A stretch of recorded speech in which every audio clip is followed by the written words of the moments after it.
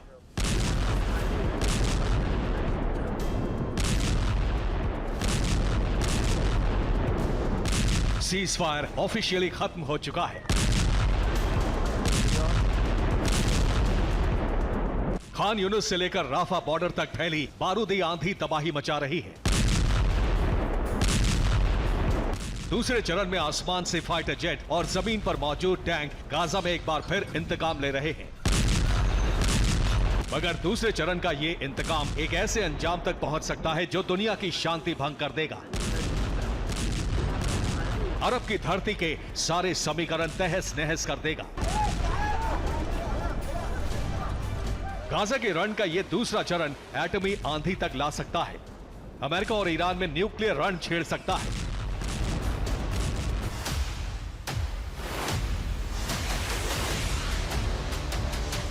Gaza के दूसरे चरण का अंजाम क्या होगा, कैसे यह युद्ध अरब की धरती के सारे समीकरण बदल सकता है, वो आपको विस्तार से बताएंगे। मगर उससे पहले बात उस बयान की जिसने ईरान से लेकर अमेरिका और इजराइल तक हलचल पैदा कर दी है।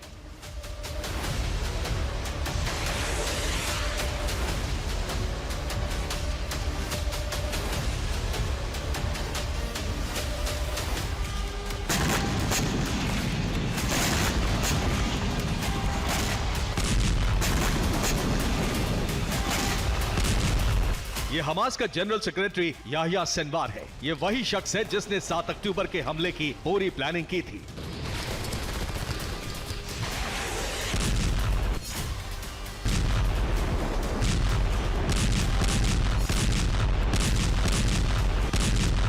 और अब याह्या सिनवार के एक दावे ने तहलका मचा दिया है। याह्या सिनवार ने एक अखबार को दिए इंटरव्यू में कहा है, कब्जा करने वालों को पता होना चाहिए 7 अक्टूबर सिर्फ एक ड्रेस रिहर्सल था, असली तूफान अभी आना बाकी है। याह्या सिनवार के इस बयान से साफ है कि 7 अक्टूबर से भी बड़ा हमला अभी हमास की पाइपलाइन में है। आने वाले दिनों में हमास इजराइल पर इससे भी बड़े हमले करने वाला है। मगर बात सिर्फ इजराइल पर हमलों तक सीमित नहीं है।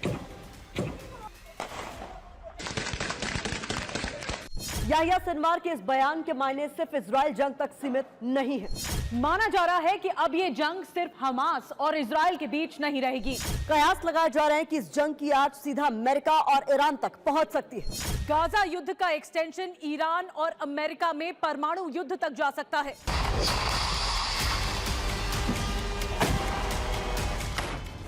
इन कयासों के पीछे जहां याह्या सिनवार का बयान है, वहीं ईरान के सुप्रीम लीडर अयातुल्लाह खमनेई का वो दावा भी है जो उन्होंने याह्या सिनवार के बयान से महज 24 घंटे पहले किया था। यह हादसे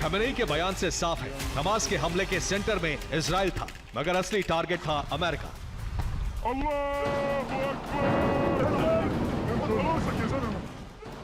और अमेरिका की नीतियां जो अरब की धरती पर सीधी दखलंदाजी रखती हैं, जिन्हें खत्म किए बिना गाजा का युद्ध नहीं रुकेगा।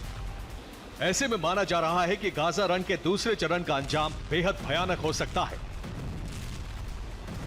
अमेरिका और ईरान में न्यूक्लियर रण हो सकता है, फिलिस्तीन की स्थापना और इजराइल का विभाजन, अरब की धरती से अमेरिका का सफाया और चीन रूस की एंट्री हो सकती है। ईरान का सीरिया और इराक जैसा हाल हो सकता है। दुनिया में तीसरा विश्व युद्ध छिड़ सकता है।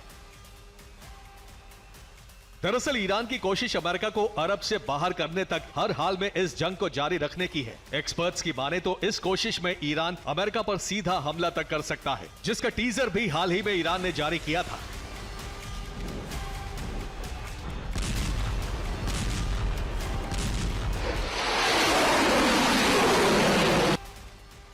ये वीडियो हॉर्मुज स्ट्रेट का है, जहां अमेरिकी युद्धपोत यूएसएस आइजनहावर गश्त कर रहा था। अमेरिकी युद्धपोत का यह वीडियो ईरानी ड्रोन से फिल्माया गया। ईरान ने ड्रोन के जरिए अमेरिकी युद्धपोत की बेहद करीब से निगरानी की, लेकिन अमेरिका को इसकी भनक तक नहीं लगी। ईरान के इस कदम को अमेरिका के लिए चेतावनी माना जा रहा है, जो अमेरिकी नौसेना के लिए बड़ा खतरा बन सकता है। इधर ईरान को लेकर IAEA यानी अंतर्राष्ट्रीय परमाणु ऊर्जा एजेंसी के प्रमुख राफेल ग्रॉसी का बड़ा बयान सामने आया है, जिसमें उन्होंने ईरान को लेकर बड़ी चेतावनी जारी की है।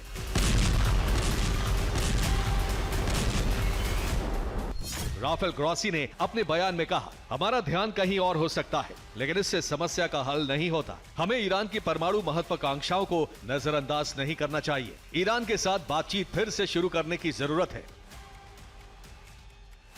साफ है, ईरान जल्द से जल्द परमाणु शक्ति संपन्न देश बनना चाहता है और शायद इसी दिन का इंतजार उसे अमेरिका पर सीधा हमला करने से रोक रहा है।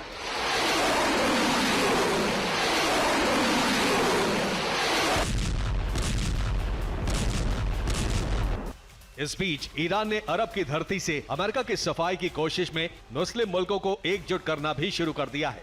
ईरान खासकर उन देशों के सामने दोस्ती का हाथ बढ़ा रहा है जो अमेरिका के करीबी हैं।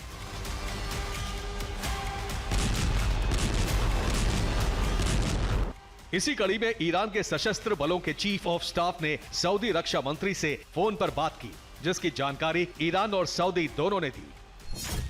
ईरान ने कहा, दोनों देशों के बीच सैन्य संबंधों को बढ़ावा देने पर बात हुई। सऊदी अरब ने कहा, दोनों देशों के बीच रक्षा संबंधों पर चर्चा की गई। ईरान जानता है कि जब तक अमेरिका के करीबियों को उससे दूर नहीं किया जाता, तब तक अरब से अमेरिका के पैर उखाड़ना बेहद मुश्किल है, जिसमें चीन और रूस भी उसकी मदद कर रहे हैं।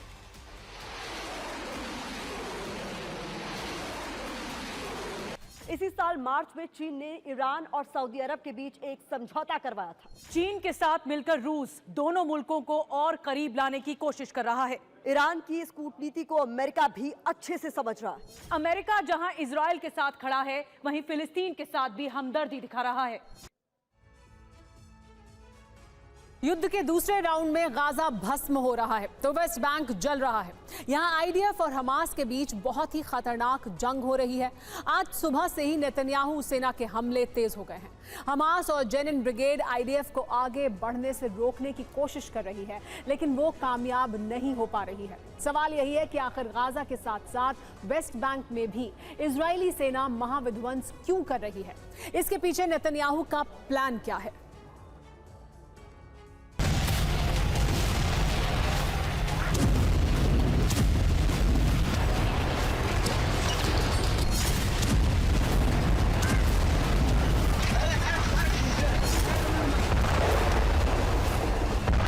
गाजा के साथ साथ वेस्ट बैंक में भी बारूदी गदर मचा हुआ है।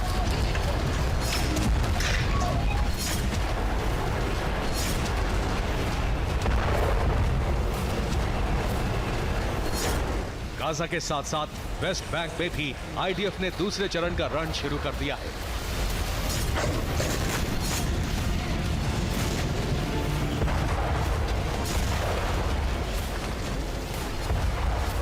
आईडीएफ हमास के ठिकानों पर वार कर रही है तो हमास के लड़ाके पलटवार कर रहे हैं।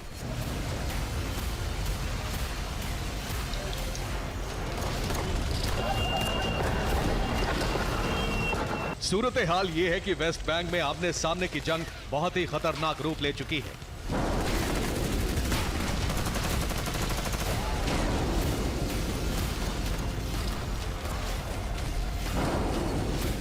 चौबीस घंटे के अंदर वेस्ट बैंक में तबाही का जो तूफान आया है वो डरा देने वाला है।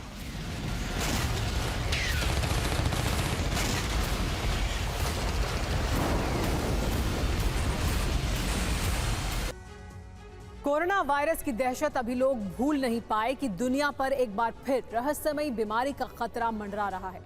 चीन से निकला वायरस अब अमेरिका से लेकर दुनिया भर के 6 देशों में फैल चुका है।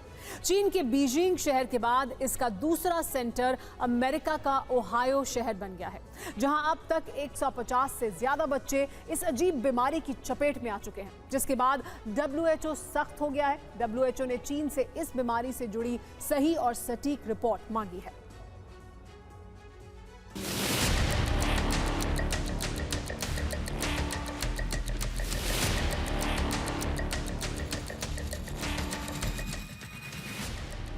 अस्पतालों में भीड़ है, चेहरे पर मास्क है,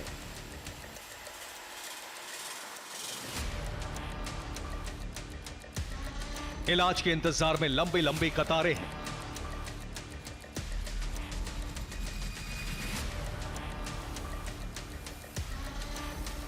एक नजर में आपको ऐसा लग सकता है कि ये तस्वीरें साल 2020 की हैं, जब कोरोना दुनिया में पैर पसार रहा था। चीन के अस्पतालों में इलाज के लिए कतारें लगनी शुरू हो गई थीं।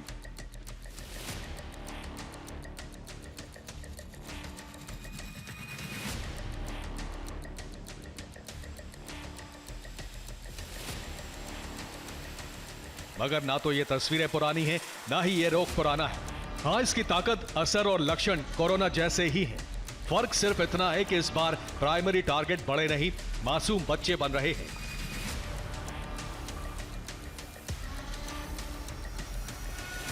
ये तस्वीरें चीन की राजधानी बीजिंग के अस्पतालों की हैं, जहां बच्चों में निमोनिया और इन्फ्लुएंजा फ्लू के मामलों ने अब तक के सारे रिकॉर्ड तोड़ दिए हैं।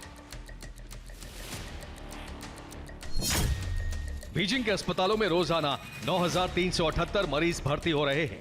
बीजिंग के ज्यादातर बाल चिकित्सालय पूरी क्षमता के साथ चल रहे हैं। सबसे बुरा हाल उत्तरी चीन में मौजूद बाल चिकित्सालयों का है। यहां एक रात में एक डॉक्टर को 180 मरीज देखने पड़ रहे हैं। चीनी स्वास्थ्य मंत्रालय के मुताबिक बच्चों में निमोनिया और इन्फ्लुएंजा फ्लू के मामले मिड अक्टूबर से आने शुरू हो गए थे। महज 45 दिनों में मरीजों की संख्या कोरोना के शुरुआती दौर में आने वाले मरीजों के अनुपात से 3 गुना ज्यादा पहुंच चुकी है। चीन से फैली यह बीमारी अब पूरी दुनिया के लिए संकट बनती जा रही है और इसका सबसे पहला टारगेट अमेरिका बना है। अमेरिका के ओहायो में बाल चिकित्सालयों में निमोनिया के मरीज बढ़ रहे हैं। निमोनिया के लगभग 150 मामले सामने आए हैं। सभी मामले बच्चों में रिपोर्ट किए गए हैं। मरीजों की उम्र लगभग 8 साल है। अमेरिका में इसे व्हाइट लंग सिंड्रोम नाम दिया गया है। ओहायो स्वास्थ्य मंत्रालय के मुताबिक इसके लक्षण चीन में फैले रहस्यमयी निमोनिया से मिलते हैं। बच्चों को सांस लेने में दिक्कत हो रहा है। चीन में फैली इस रहस्यमयी बीमारी की चपेट में अमेरिका ही नहीं, डेनमार्क, नीदरलैंड्स, स्वीडन और सिंगापुर भी आ चुके हैं। इन देशों में बच्चों में रहस्यमय निमोनिया के लक्षण दिख रहे हैं। ज्यादातर बच्चों की उम्र 10 साल से कम है। कोरोना के बाद दुनिया के लिए संकट बनती जा रही इस नई बीमारी को लेकर WHO भी सख्त हो गया है। WHO ने चीन से तुरंत मरीजों के सही आंकड़े जारी करने और बीमारी से जुड़ी सटीक जानकारी देने के लिए कहा है। हालांकि चीन का कहना है कि यह बीमारी अलग अलग बीमारियों के वायरस से मिलकर बनी है, जिसमें इन्फ्लुएंजा, कोविड-19, RSV और माइकोप्लाज्मा निमोनिया के अलग अलग समूह शामिल हैं।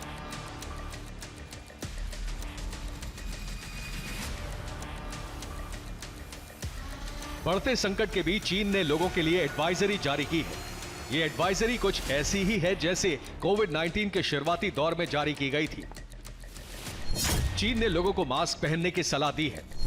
भीड़ भाड़ वाली जगहों से दूरी बनाने के लिए कहा गया है। चीन कोविड-19 के प्रकोप से वाकिफ है, ऐसे में उसने सावधानी बरतनी शुरू कर दी है। मगर जिस तरह से वायरस चीन से निकलकर 6 देशों में दस्तक दे चुका है, उससे दुनिया की चिंता एक बार फिर बढ़ गई है। Bureau report, TV9 Bharatvarsh. Qatar के दोहा एयरपोर्ट पर बैंड बाजा तैयार था। रेड कार्पेट बिछाया गया था। एयरपोर्ट पर जर्मन राष्ट्रपति का प्लेन पहुंचा। जर्मनी के राष्ट्रपति प्लेन से बाहर आए, मगर उनके स्वागत के लिए कतर का कोई मंत्री या अधिकारी एयरपोर्ट पर मौजूद ही नहीं था, जिसके बाद जर्मनी के राष्ट्रपति आधे घंटे तक प्लेन में ही इंतजार करते रहे।